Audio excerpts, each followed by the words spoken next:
people need a little bit of success in one area before they move on to the next. Sometimes seeing too many numbers is not actually helpful. And sometimes seeing numbers that are in kind of the red triggers people to be like, oh, these numbers are bad, right? Think about, someone who's living in a larger body initially before treatment, maybe they probably are in the red for most of those parameters. Their weight's high, their body fat percentage may be high. Lean body mass is a term that we say a lot, but actually fat-free mass is the more correct term. So fat-free mass, their fat-free mass is pretty high. That's everything other than fat in your body. Right? So from that fat-free mass, we're actually then looking at someone's skeletal muscle, which also might be high to start out with. You're listening to the GLP-1 Studio Podcast. Welcome to the GLP-1 Studio. I'm your host, Amanda Bonello, and today I'm sharing a special conversation with Dr. Nina Crowley. She holds a PhD. She is a registered dietitian, nutritionist, and licensed dietitian. She is the director of clinical education and partnerships at SICA Precision for Health. She's a longtime board member for the Obesity Action Coalition, where she helps elevate patient voices and advocate for compassionate obesity care. I actually joined her on her own podcast, In the Know with Nina, talking about all things GLP-1 advocacy. In this episode, we're talking about what healthy body composition actually means. Nina does incredible work helping healthcare providers and patients understand the importance of body composition and how SICA's body analyzers can track not just weight, but muscle health and strength as well. I actually ran into Nina at Obesity Week, and SICA had a booth where people could get scanned for free. So I did get scanned. I'm going to be sharing my personal results so that you can actually visualize just how comprehensive the SICA system really is. It's giving MRI without the MRI. I'm talking they broke down the skeletal muscle and the muscle in each individual arm and each individual leg. Spoiler alert, my right arm and leg have more muscle in them. This conversation is not just for GLP-1 patients interested in learning more about body composition. This is an important conversation for healthcare providers, clinics, and other organizations who are interested in understanding how body composition data can actually help their patients. Thank you for joining me, Nina. I am so incredibly excited to have Nina from In the Know with Nina with me today. I think that everyone is going to be really curious to hear all about your podcast, what you talk about, where you come from, and what you do. So let's hear it. My podcast started as kind of a little pet project for us to generate some visual content for YouTube about 2 years ago. I work for a company called SICA that makes body composition equipment. And so we were starting, to kind of do more on social media and just wanted to start getting some content. And I said, well, I'm really connected in the obesity care space. I have lots of friends who are presenting at conferences. And so I'd like to kind of have those type of conversations like, hey, you're speaking at a meeting. Let's talk to you about what your talk's going to be about. And so we started doing that on, I think it was on Zoom back then, and putting them, video episodes up on YouTube. And then, a couple of those in, and someone's like, that's a podcast, right? I'm like, oh, I guess it is a podcast. I love podcasts. Sure. I never really thought about having one myself. So that's kind of how that got started. And I think I have 60 episodes now, and it's really a lot of conversations around, healthcare, obesity care, primary care, wellness, this whole sort of industry. And it's focused a lot on body composition, because that's where we kind of end up, but not exclusively. I like to have, sort of general conversations about what, this area that we're talking about. And GLP-1s have been a big part of that lately, especially with all the attention to body composition changes on medication. Bariatric surgery is my background. So I'm a registered dietitian and health psychologist, and I was with a bariatric program for 18 years. And so that's, of course, my background and my passion. And that has fueled a lot of the relationships that I have in this area. So we talk about that. There's maybe not enough body composition analysis being done in that population, but definitely that's a big area for us as well. So that's really where the podcast piece got started. It's been a really fun way as a vessel for education and conversations, and for me being like a real chatterbox and person that just wants to talk to other people in a vulnerable way. It's been a way to do that at my job, so so it's been really fun.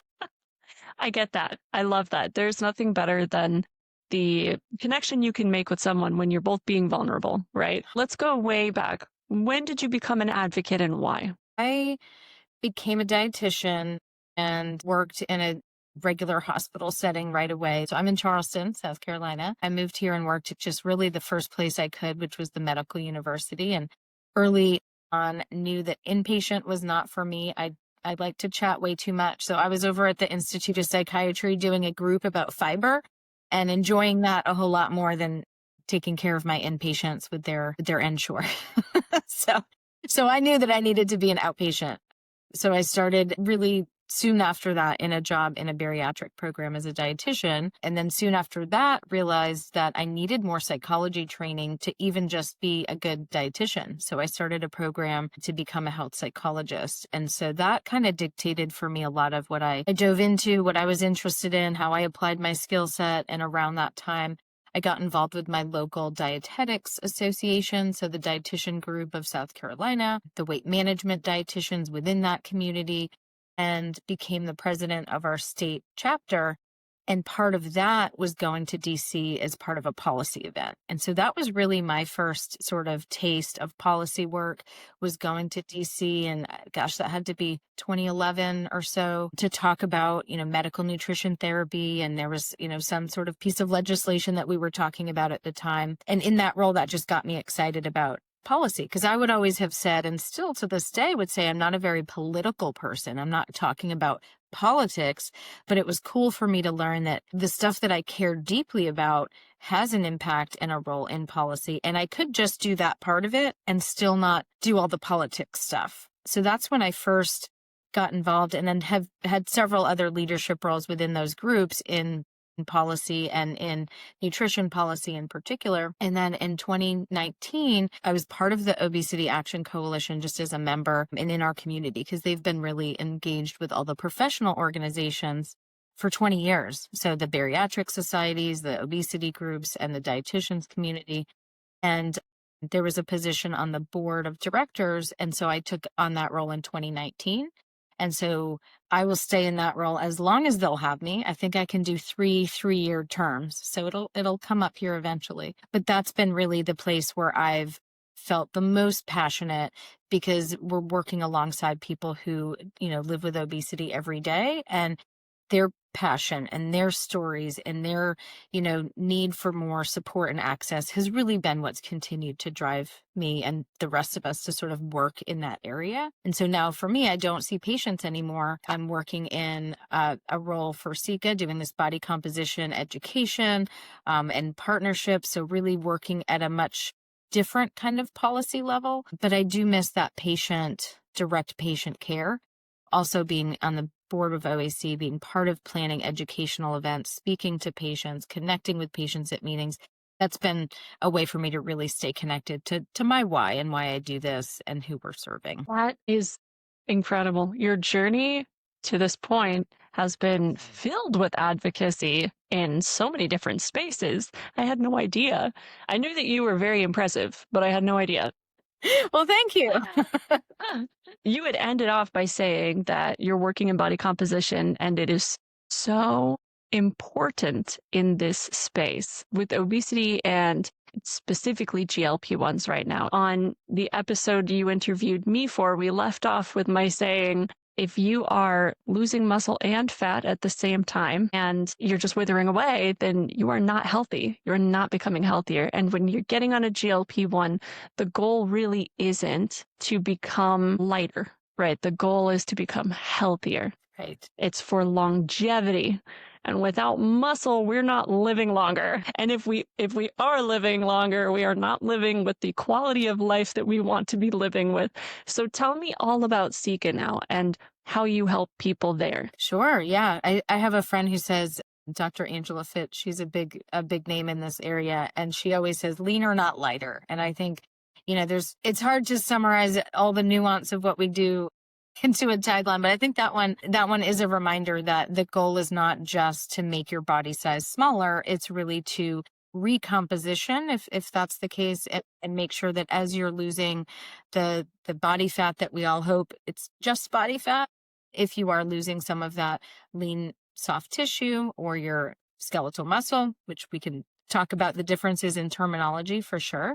That if you are losing some of that in the early phases of your medical treatment for obesity, that there's a check on that we're able to look at, are there levels that are critical? What do we see as too much? And then how do we get that back if we're able to get that back? So yeah, I'll back up and tell you, Sika is a 185-year-old German company who's been making scales and weighing equipment since it could be done. And so actually this past weekend, I told you I was in the emergency room, but my little glimmer of highlight of that experience was over in the corner. I saw a baby scale that was a Sika baby scale. So it's always fun to see that, because that's, that's really the roots, is how do we get a more precise way of weighing and measuring whatever that may be, a baby or your height or now your body composition. So they've been doing body composition for, about 20 years now. And that's really the area where I work. So we make devices that look like scales, right? So if you're in a doctor's office or a gym or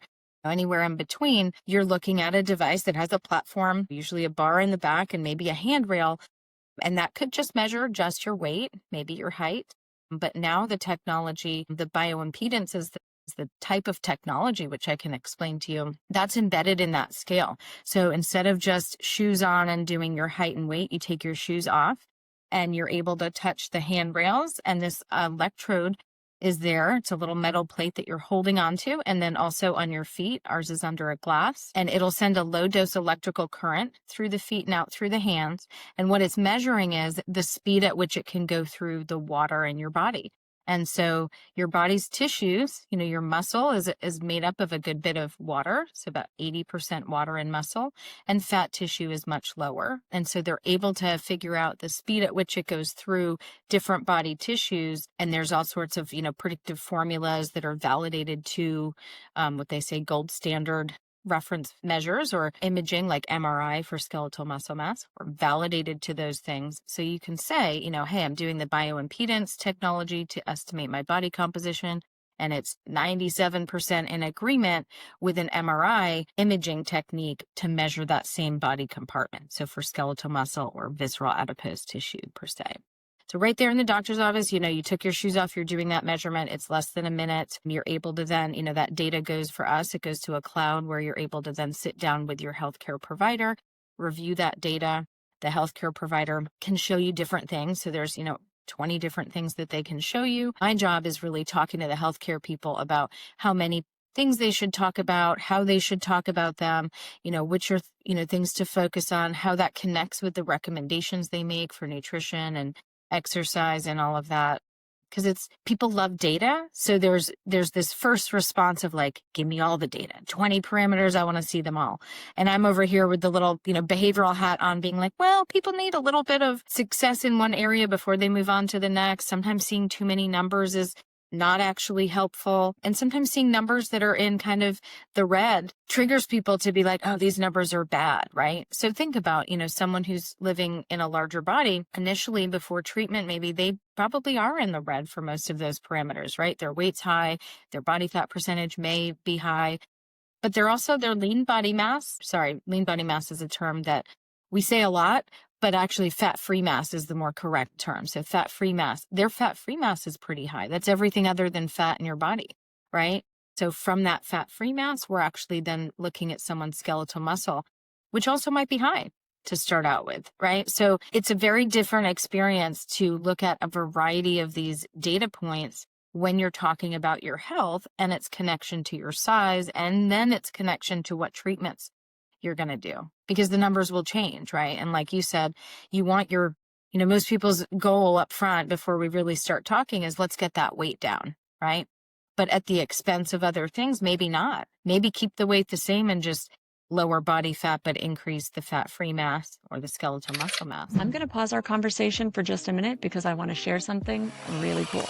These are the results that I got from Sika's body composition analyzer during Obesity Week. My results showed that my weight was about 180 pounds with a BMI of 27.4, but that only told part of the story. My skeletal muscle mass came in at 50.6 pounds, put me right in the healthy muscle range. My fat-free mass, everything that isn't fat, made up about 60% of my body, and my fat mass was around 40%.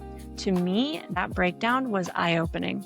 It showed that I'm not just maintaining muscle, I'm actually building it, even with my bare minimum workout routine. And here's the best part. All of my GLP-1 friends who got scanned that day were also in the healthy muscle range. One of them, who's super dedicated to her fitness, was almost completely off the charts. It's real proof that the old stigma that people on GLP-1s are losing all their muscle and withering away doesn't line up with what the data actually shows. When we move, fuel, and nourish our bodies, we're not withering away, we're getting stronger. With that said, I am going to plug an affiliate link for BioCare. I actually met with the BioCare girls during Obesity Week as well, and they made the entire weekend an absolute blast. What's more than that, their protein shakes and bars are actually made specifically for GLP-1 patients. That is how I hit my protein goals every day. And as you can see, it's working. It feels great to have that validation. There's a link in the article if you're interested in checking them out. Back to learning all about the super cool stuff that we can about body composition with Nina. Having it in your clinic is really nice. And I would say from a feasibility, cost, accessibility standpoint, it's probably the best we have right now for giving people reliable data that they can take action on right then and there, and then come back every couple months and see how those numbers are changing. Because the one-time measurement is not enough, right? Seeing where you're at is cool, but it's really seeing how you respond to treatment or to non-treatment. And sometimes that's the conversation, like, hey, we did nothing over the past 3 months, and here's how these numbers have changed or not changed.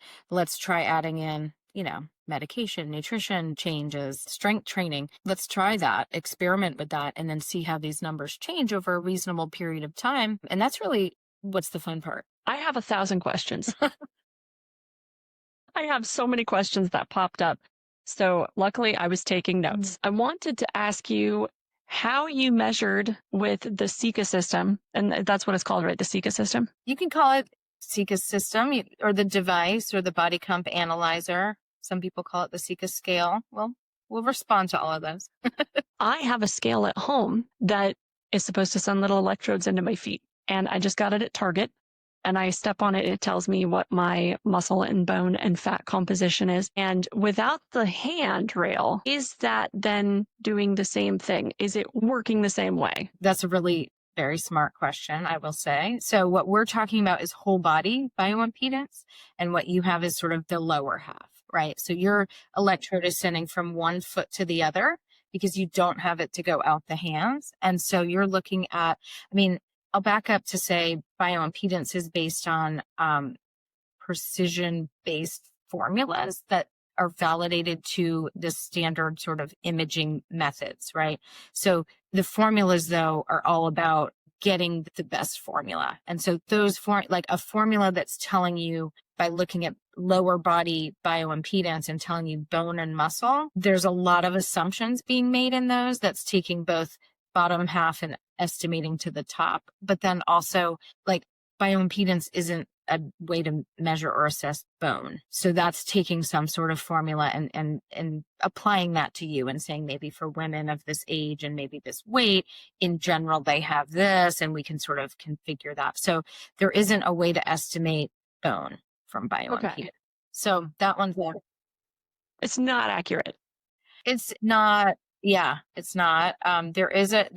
There's a neat paper by Dr. Grant Tinsley, who's a real expert in this field, that does review some of the commercially available at-home bioimpedance devices. So I can share that with you if you want to share that link. He's done some really great research in that area. And so, it's interesting is when I put on my bioimpedance body comp hat, we want to do the best we can from an accuracy and device perspective, right? When I put on my access to care patient-centered hat, we've also got to take what's available, right? We don't want to, so all or nothing that we say, unless you have an MRI or an autopsy, which really is the best way to estimate your body composition, or to measure your body composition rather. We don't want to fully say that, right? So I would say, there's not an all or nothing answer. We have to sort of take the person and where they're at and what is available. But we do have to be clear with people about the limitations of some of those measures. And so that's where I would place something like a $20 at home scale is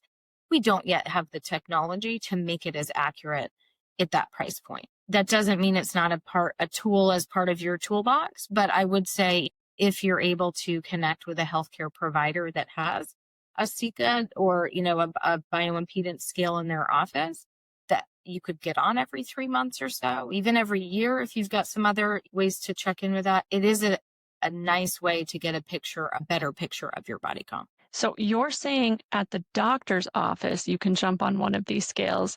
Can you tell me how much they cost? And if you know anyone who has one in their home? Like if you're a celebrity, maybe you can have one at home that you measure. The price point's under 10,000, but it's not something that we really do any kind of focus on an individual getting one. It's clinical grade or research grades. You would traditionally see those in an outpatient office setting. We do have connection to, places like YMCA and Crunch that are more on the fitness side. And so that would be a place you could inquire about. We can chat locally and figure out if there's somebody nearby that we can connect you with for sure. You can connect people with local resources then, facilities in the area who have these resources. I don't have any kind of systematic way to do it, mostly because it's a little nuanced and complex, right? If you're a weight management, obesity management kind of a program, you probably have some sort of pathway to becoming a patient. And so I don't generally see them having it as much of a business model where it's like, come in for a measurement. You're not one of ours, pay $20. It exists. It's just we more see people incorporating it into a big comprehensive care program of their own. So it's, you know what I mean? We haven't commercialized it in the way where it's like, here's the center, go to it. Talking about it, and open to innovative ways to do that. Cause for me, the vision would be you figure out where you are and where's the closest, way to do that. And then how to connect to the comprehensive program is also a big part of that. This is 97% in agreement with MRIs. Are you, just to clarify, are you saying that it is almost like just as good as an MRI, as full imaging? So the way they do that to look at somebody's total skeletal muscle mass is they would do a whole body MRI, and that would give you an estimate of the weight of skeletal muscle tissue. So imaging for the tissue of muscle mass. And so in a study where you're looking at, I'm picturing a visual that we have in this study, but you're comparing that person at that time under controlled conditions being measured on a whole body MRI and looking at skeletal muscle, and right at the same time or right before or after getting on a bioimpedance scale and measuring their skeletal muscle mass derived by bioimpedance. Those numbers in a graph, make a nice collection of dots around a line for the correlation of 0.97, which is 97%. And so between that and a standard error, those are the statistical numbers you use to say, like, is this good enough? Right. So there's not much in medicine that's 97%, right? So for me, absolutely, by taking any of the annoyance of getting to a device, people don't just do MRIs like that for muscle mass. So, you can do it in a clinic. It's not, somewhere that you have to go. It's not a referral. It's not data that has to be done here and faxed here and put in a medical record. That makes it nice and easy. You had also mentioned other methods for measuring body composition, like floating in water. Can you explain how that works and how it compares? So back, when I was in school and we're learning about all of the ways that you can estimate body composition, underwater weighing is what they call it. So basically it's taking a person and submerging them in water and seeing how much density of water changes. And I actually don't even know the full way of how that works, because it's really something that was done in that sort of full research setting. So when you're looking at validating new things, that might be done as a comparison method. Nothing that, anybody in these days and times would do. But there are, bod pod is another one that's air displacement. So that's putting you in this almost like spaceship looking thing and looking at, when you're in there, how much air is in there before and after you were in there. That one's a little tricky. It's an expensive device. You need a trained person to operate it. You need to get in there almost as close to naked, but like having a bathing suit on and a cap to minimize, like my hair would go crazy and mess up the results. So that one's like, again, I mean, I ran a clinic for 6 years. There's no way I can make that make sense in the clinical flow of a clinic. So research, methods are a little different than what we would see as a clinically applicable way to do this for the masses. Interesting. So is it in your opinion then that the Sika system and MRI are the two best for body composition measuring? So when you're looking at skeletal muscle or visceral adipose tissue, MRI is the reference method for imaging that you would, call the gold standard there.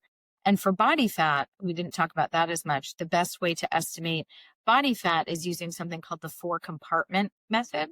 And that's, again, like an all-day research thing where you're looking at the weight on a scale, or looking at the air displacement, like I just described. You're looking at a DEXA to look at bone density.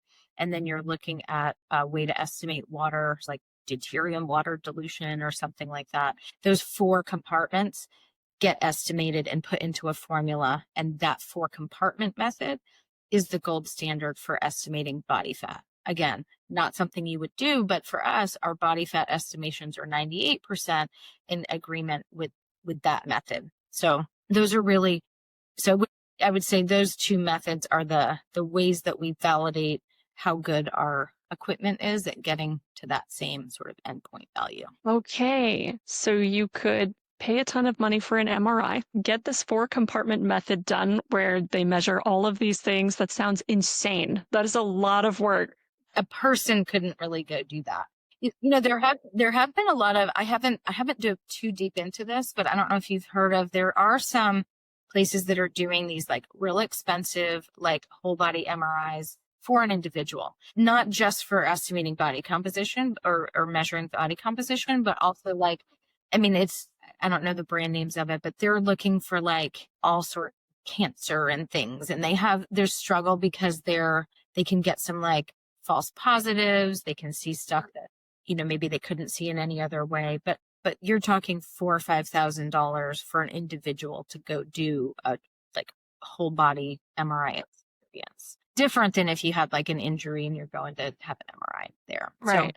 Right. And that's if you could even get in. Right. So yeah, so for the consumer, and I think, for most of your listeners who are people who are living with obesity or on treatment, those just like, I would say, rest assured that there are really good reference methods being used when we develop the technology that you're seeing in a clinical setting. And also at some level, we don't need to get so particular to the, 0.10th degree that like, 80 pounds of fat or 80 or 78 pounds of fat, right? Like we're estimating to be pretty accurate to what it is. But again, the single measurement is not the goal.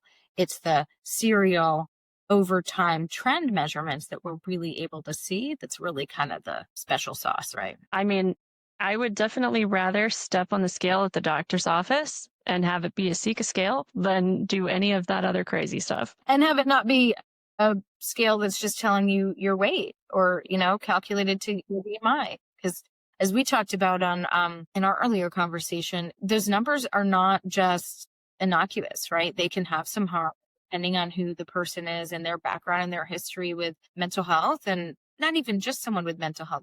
Nobody really loves to jump on a scale. Some people do, generalizing there. A lot of people don't, and a lot of people have a lifelong relationship with that practice and that number. And so a lot of what I get to do is talk to providers to make sure that they're going through the right training and make sure that they know how to have conversations with people. Because really, when someone comes into your office and you're showing them a scale or a scale-like creature, to the person who's never seen them before, that feels the same, right? Like, oh no, I'd rather not. And some people just prefer not to be weighed, right? So I think providers and healthcare professionals can do good work by explaining what these things are, why they have them in their office, what kind of data it's going to show you, and really have that sort of consent conversation with you before we just do a data point just for the sake of it. You have a very important job just with that messaging alone. And I know that on your podcast, I had talked about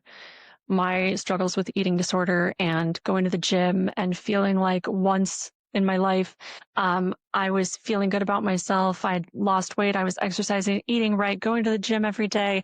And the people at the gym were like, hey, do you want to do a body composition test? And I did it. And I'm like, this is going to be great. And then they were like, yeah, you're obese. And I was like, wow, I'm doing everything right. And I feel like I'm wasting my time. Now I feel terrible and I feel completely demotivated to keep doing anything. And they had really just weighed me and measured me.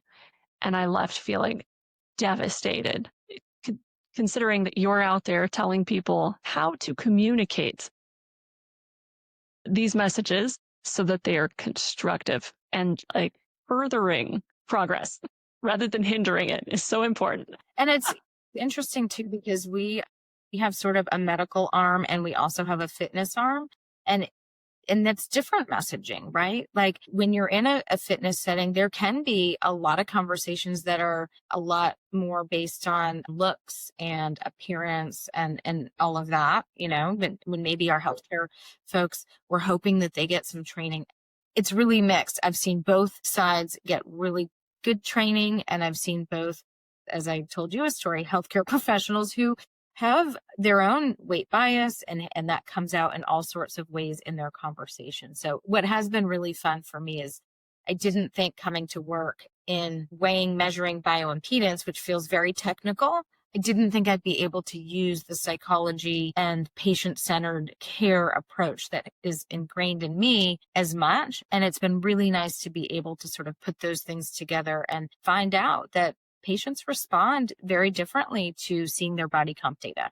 So with your story, I will say, of course, if they put you in a body comp equipment and then only told you your BMI and that you had obesity, they were totally using it wrong. But but even still, to your point, you could be working really hard and be told by this device that you're still in the red, that you still are high, that you're still have too much of something. And those conversations are impactful to people who are, and they can be disheartening. So it's really tough on the tech side to get the messaging right, because for most of the studies that we have, we're comparing you to people that are, quote, healthy. And in general, that generally means of a lower weight than our average pre-treatment American, right? And so there's a lot more studies done in college age populations, mostly white populations. So there's all ethnicity and gender and age and body size all matter.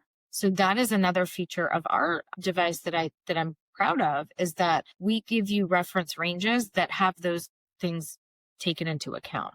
So the formula for someone who's, a 20-year-old white female at a lower body size are going to differ a little bit from a 50-year-old African-American man who's at a different body size, right?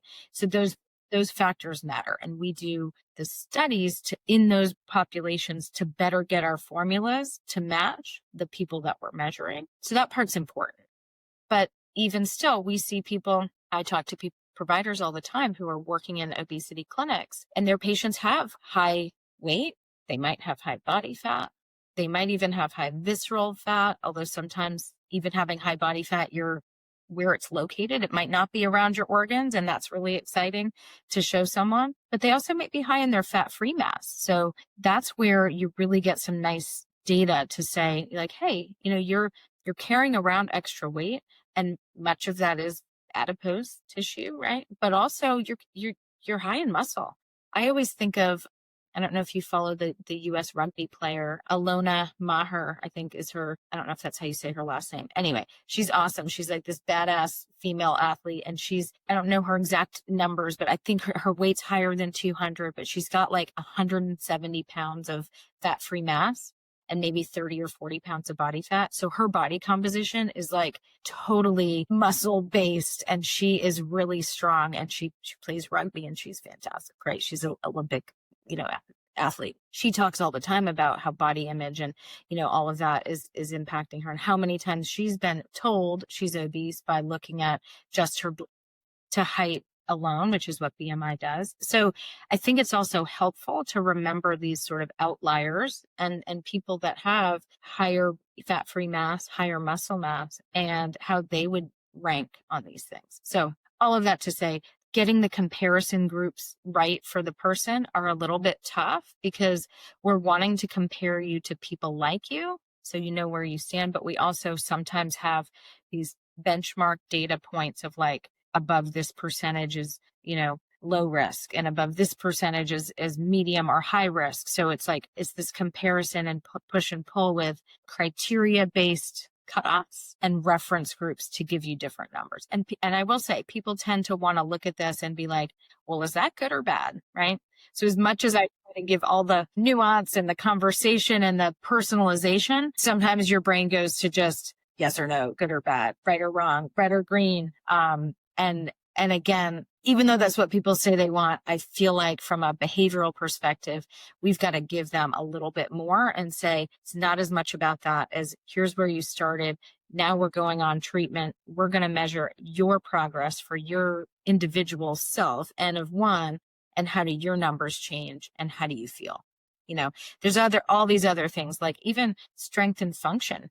We don't particularly measure that with our device, but those are definite parts of the conversation of, you might lose some muscle mass. We don't know yet. Research hasn't told us if that's good or bad, but even though you've lost mass, did you lose strength and function, or did that muscle that you have get healthier? There's other ways to sort of look at that now. And that's kind of cool. So it's a piece of the puzzle. It's a piece of the picture, but there's other things. And so I would say a full assessment is really taking the holistic look at the person and being able to plug this into sort of the rest of the picture. And as you and I talked about too, quality of life, how you're feeling, not having intrusive thoughts about food or eating or exercise, those are benchmarks alone that tell you you're on the right path and you're doing well, even if some of the other numbers fluctuate.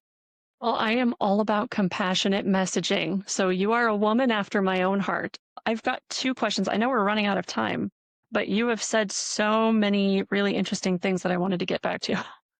Can you tell me how heart muscle and skeletal muscle, what would you call the rest of your muscle? We don't have that specificity to be able to say where the muscle is, right? It's sort of what you can assess on, for us, it would be what you can assess on MRI, and then comparing that with, again, remember, bioimpedance is the speed at which it goes through water.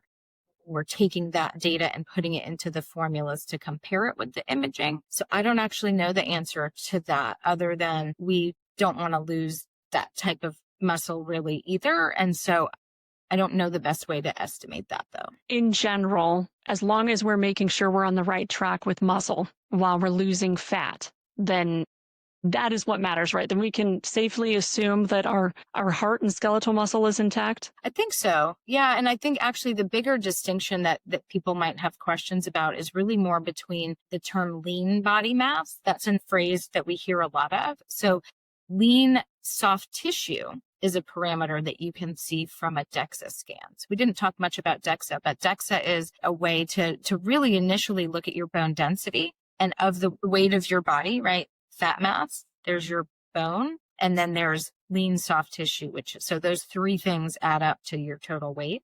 And that lean soft tissue is often called lean body mass. And so sometimes that term includes the bone, sometimes it doesn't. It's not as specific of a term. So the community is kind of moving away from that terminology. But a DEXA can't tell you muscle. So it's telling you that lean soft tissue, which is an important parameter that we can look at, and there's cutoffs there that, we can follow.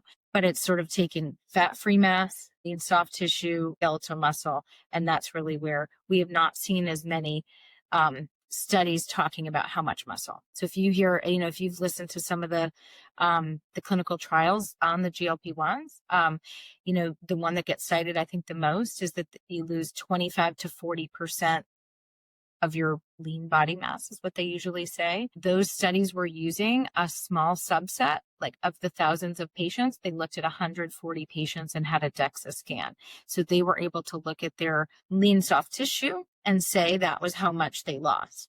Now, your muscle mass is on average about maybe half of your fat-free mass, minus that bone density a little bit. So like the muscle is much smaller than whatever that number is.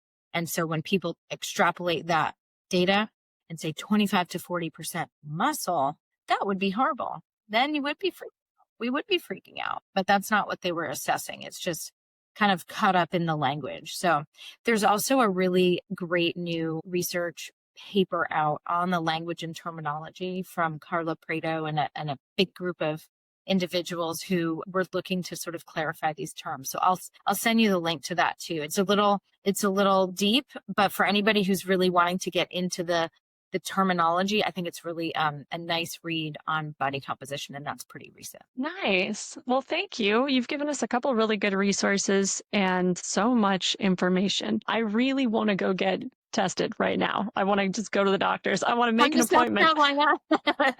You're in Iowa, right? I can connect you with a colleague or so in Fantastic. We'll find somebody that we can have you go knock on their door. Thank you. Well, if you could leave a final parting message for the GLP-1 community, specifically on the topic of body composition, then what would you say? I would say it's important to remember that it's not just about weight, that there are other factors of your weight health or your long-term health that are important, and that I wouldn't make any assumptions about severe muscle wasting as a side effect or that you're fine as a side effect. I would say it's somewhere between those, but we won't know unless you're actually looking at an assessment that can tell you. So if you're able to find a way to assess your body composition and track it over time, that's the best way to know how you're responding, because even looking at a study population, that's not you individually. So we've got to, make sure that we personalize that and look out for how you're doing and how your response is and how you're feeling and functioning alongside that. That's a giant long sentence. This has been really insightful, and I'm so glad that you came on the show. Thank you so much. Thanks for all you're doing in this area. I'm really glad that we connected, and we'll stay in the know with each other. Yes, I'm going to stay in the know. I am so incredibly proud to say that GLP-1 Studio is in the top 10% globally for podcasts. I'm going to share the link for listen notes in the article below. None of this would be possible without those of you who listen, follow, like, subscribe, and more than anything, share with other people. I cannot thank you enough for your support. Thank you for being here, and I'll see you next time. Prepare to be empowered. This isn't just a podcast. This is a movement.